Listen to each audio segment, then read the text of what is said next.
बच्चा नहीं मिला, बच्चा के नहीं मिला।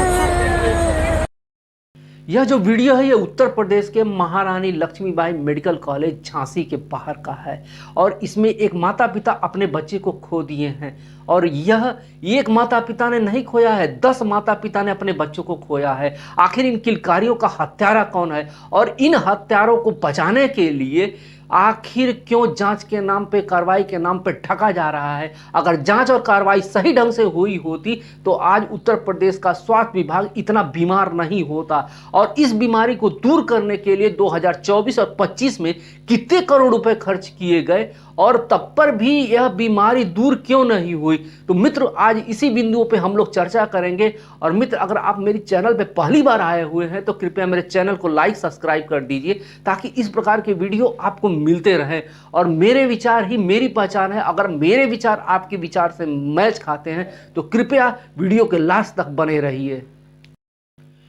यह जो घटना है यह रात के 10:30 बजे की है, जब एक महिला अपने बच्चे को लेकर एनआईसीयू वार्ड से भागते हुए आती है और उसके पैर में आग लगी होती है। वह लोगों को बताती है कि एनआईसीयू वार्ड में आग लग गई है। सारे लोग दौड़ के वहां पर जाते हैं और देखते हैं कि जो स्विच बोर्ड से एक्सटेंशन वेंटिलेटर को रन करने के लिए लगाया था तो उसमें स्पार्किंग होती है और उसमें आग लगी होती है। और उसके पास में एक स्प्रिट बॉटल होती है, उसमें भी आग लग जाती है। उसके बाद वहां पे दवा के जो गत्ते रखे होते हैं, गत्तों से उसको बुझाने का प्रयास किया जाता है और एक गत्ता उड़ के वहां पे रखी हुई कुर्सी पे चला जाता है और उस कुर्सी के फोम में आग लग जाती है।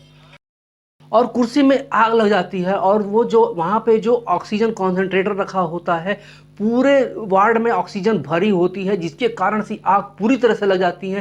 पूरे वार्ड में धुआं और आग से भर जाता है। लेकिन जो वहाँ पे सेफ्टी अलार्म होते हैं वो नहीं बजते हैं और जो वहाँ पे फायर एक्सटिंग्विशर रखे रहते हैं वो एक्सपायरी हो गए होते हैं। उनकी जो जाँच की जाती है तो पता चलता है कि उसकी जो रिफिलिंग डेट है वह है 20/7/2019 और दूसरी बार जब उसको रिफिलिंग किया जाता है तो 24/7/2020। 4 साल से उसकी रिफिलिंग नहीं की जाती है और वह एक मात्र 100 पीस की जैसे वहां पे लटकाए गए होते हैं। एनआईसीयू में उन बच्चों को एडमिट किया जाता है जिनको कि पीलिया और निमोनिया हो जाता है। उनके टेम्परेचर को कंट्रोल करने के लिए टेम्परेचर वार्मर लगा होता है जिनके नीचे बच्चों को रखा जाता है। और जो बच्चे ज़्यादा क्रिटिकल होते हैं उनको वेंटिलेटर पर रखा जाता है। और यहाँ पे 18 बच्चों का वेंटिलेटर था, लेकिन उसकी 3 गुना क्षमता 49 बच्चों को एडमिट किया जाता है। और ये जो वेंटिलेटर और वार्मर होते हैं इनको टाइम टाइम पे बंद किया जाना होता है। लेकिन यहाँ पर बच्चे ज़्यादा होने के कारण इसको लगातार चलाया जाता है, जिसके कारण से यह इक्विपमेंट गर्म हो जाते हैं और उस वायर में स्पार्किंग होती है और स्पार्किंग होने के कारण पूरे वार्ड में आग लग जाती है। लेकिन मित्रों, यह ओवरलोडिंग क्यों होती है?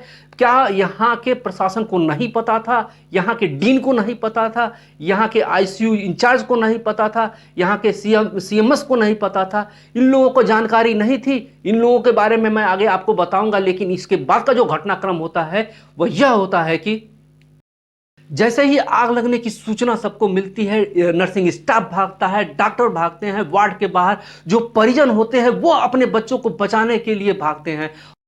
और 10:50 पे फायर ब्रिगेड की गाड़ी पहुंचती है, खिड़कियों को तोड़ा जाता है और 39 बच्चों को बचाया जाता है। इसके बाद डीएम और एसएसपी पहुंचते हैं और इसके बाद डीएम ने क्या कहा यह सुनिए आप।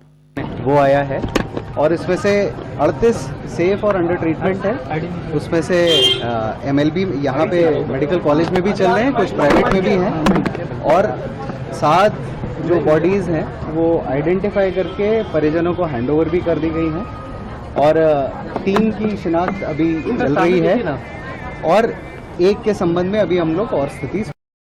अब आपको पूरी जानकारी हो गई होगी। इसके बाद सेना पहुंचती है और सेना आग पे पूरी तरीके से काबू पाती है। इसी बीच में खबर आती है कि डिप्टी सीएम ब्रजेश पाठक आने वाले हैं। ब्रजेश पाठक के आने की सूचना मिलने के बाद उनके प्रोटोकॉल को पूरा करने के लिए किसी नीच ने यह ऑर्डर दिया कि उनके लिए चूना छिड़काव किया जाए।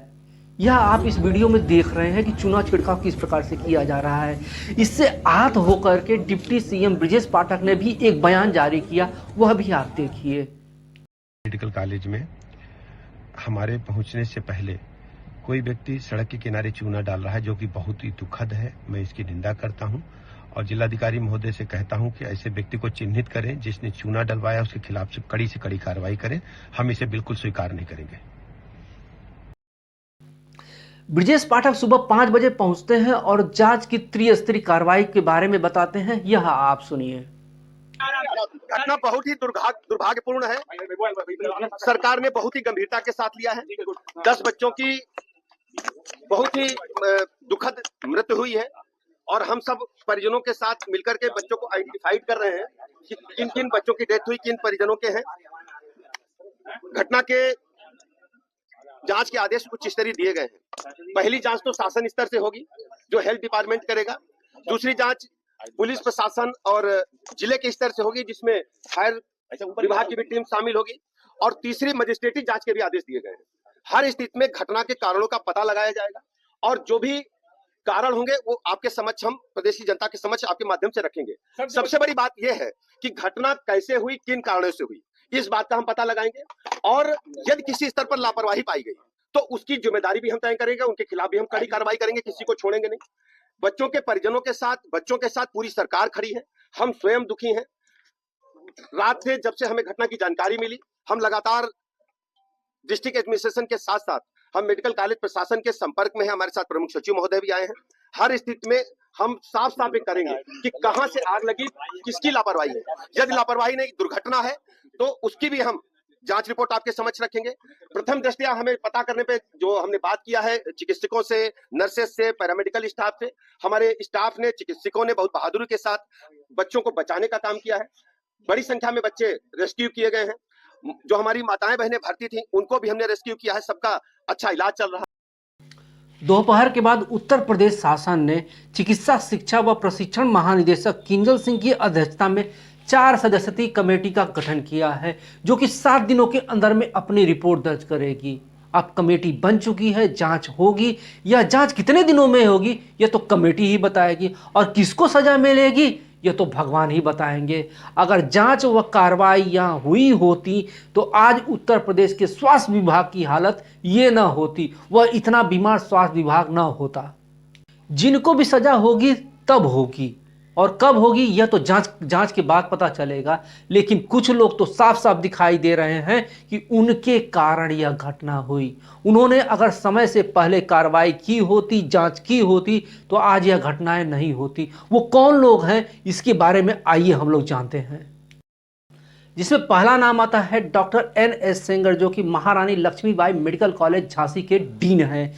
इनके पास यह रिपोर्ट क्यों नहीं पहुंची कि 18 बच्चों के वेंटिलेटर की जगह पे 49 बच्चों को एडमिट किया गया है, और इसी ओवरलोडिंग के कारण यहाँ पर स्पार्किंग होती है और यह इतनी बड़ी दुर्घटना होती है। इसके बाद की जिम्मेदारी जो बनती है वह है डॉक्टर सचिन मोहर के नाम, और यह है CMS। इनको तो मालूम ही नहीं है कि कितने बच्चे एडमिट है, ये क्या व्यवस्था करेंगे। और तीसरे हैं डॉक्टर ओम शंकर चौरसिया, जो कि NICU के हेड हैं, और हेड को ये मालूम होना चाहिए कि हमारे यहाँ क्या व्यवस्था है और क्या नहीं व्यवस्था है। क्या हमारे यहाँ के फायर इंस्टीट्यूशन काम कर रहे हैं कि नहीं काम कर रहे हैं, और वेंटिलेटर पे अगर ओवरलोडिंग के कारण कोई घटना होती है तो उसके लिए जिम्मेदारी कौन लेगा।